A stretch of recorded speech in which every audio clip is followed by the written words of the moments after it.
I hope you all can hear me well. So, hello everyone. I'm Nalan and I'm joining from Pakistan. And today I'll be presenting my project, Helping Hands, a solution to tackle mental health problems. So, without further ado, let's dive in.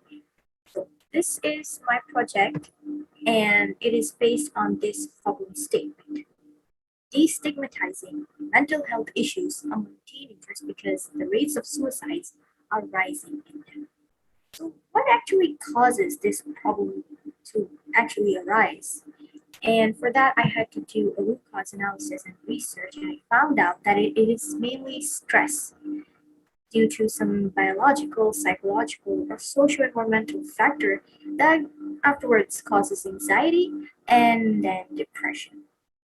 So I'm going to make you understand my problem statement a bit more with presenting some of the key statistics about this problem statement. You see, if there is a mental health issue which is clinically diagnosable, it can often be a result from these three combinations: biological, psychological, and or social environmental. So by means of biological, how can it affect you? It can include some sensitive topics such as um, abuse, body shaming, etc. And from psychologically, it can affect you in the form of stress, anxiety, depression, aggression, and insecurity, etc. And for the social and environmental, this is something that includes your social circle. And sometimes it can affect you actively in the form of cyberbullying, extreme criticism, etc., and bullying as well. So, what are these key statistics? You see, 50% of kids and teens receive the necessary care for their mental health. Let's imagine there is a teenager who has extreme anxiety or nervousness issues. But because that kid is a teenager or a teen, that anxiety or that nervousness does not, is not perceived as an actual real problem, which is the reason only 50% of those teenagers or kids receive the necessary care for their mental health. That's not very nice. You see, many of those 20% of kids and teens show early warning signs or early indicators of mental illnesses, which shows that there is no specific age for any mental health issue. Now let's move on to the solution. I wanted to make a solution for this problem because I know this is actually a problem which is like of a wide variety and it cannot be stopped all at once. But I wanted to contribute to do something to at least prevent it. So here are three of the categories that I had to divide my solution. I wanted to create a solution that was something it could be accessible to all, something that's easy to use, something that has different options to choose from, not only just specified to one category. And that's when it came to me. A website would be a perfect solution that falls into all of these categories. But that's not very dense because then I had to make the solution one at a time. And I broke it down into three more as input.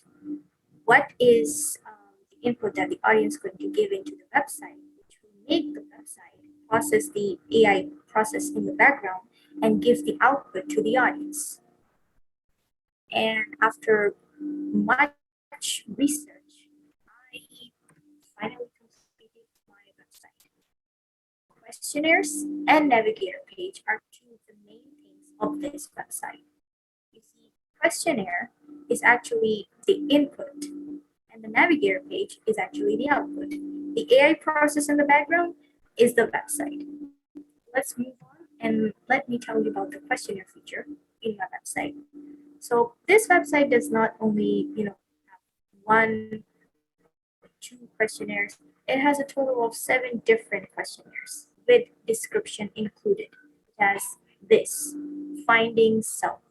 So this is a screenshot of one of the questionnaires from our website. It is about finding self, and you can see that there's a short description included about the questionnaire, But there's also another short description included about what kind of questionnaire it is, because it has a list of statements from which you can indicate how much you strongly agree or disagree with each statement, and on-time results. So after you kind of like complete the questionnaire and submit it, you can receive an on-time result which will be scored. And upon that scoring, it can determine whether you need to visit the navigator page or but if you still want to visit the navigator page, that is still an available option. Now, what is the navigator page? The navigator page is where you can find all the solutions. And some of the main features are NLP techniques, recommended books and games, worksheets, and exercises. So these are all the things that NLP feature or the NLP navigator page includes. And keep in mind that all of these things or features listed here are very accessible or easy to use from the website, and they're in the form of PDFs. So yeah, I'm a little bit nervous of speaking. Moving on, some of the key skills that I learned during this time, and to highlight a few of them, which actually helped me a lot during this project, during the entire project, were literature reviews, questionnaire making, HTML, research techniques, AI art, and technology. Because I have never made a website, so it was actually a new thing for me. And now we're talking about NLP. I found out that NLP is actually a quite interesting topic and it actually works. Let me tell you a bit more about it. You see, NLP is neuro-linguistic programming language, which can be used to treat phobias and anxiety disorders, as well as to boost productivity at work or general well-being.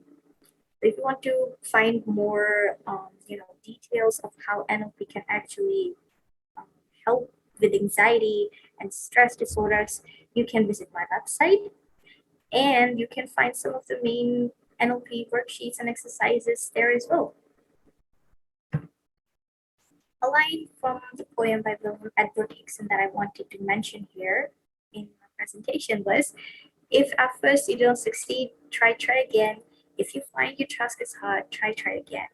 Because as I mentioned before, I have never created a website before, and it was a first time thing.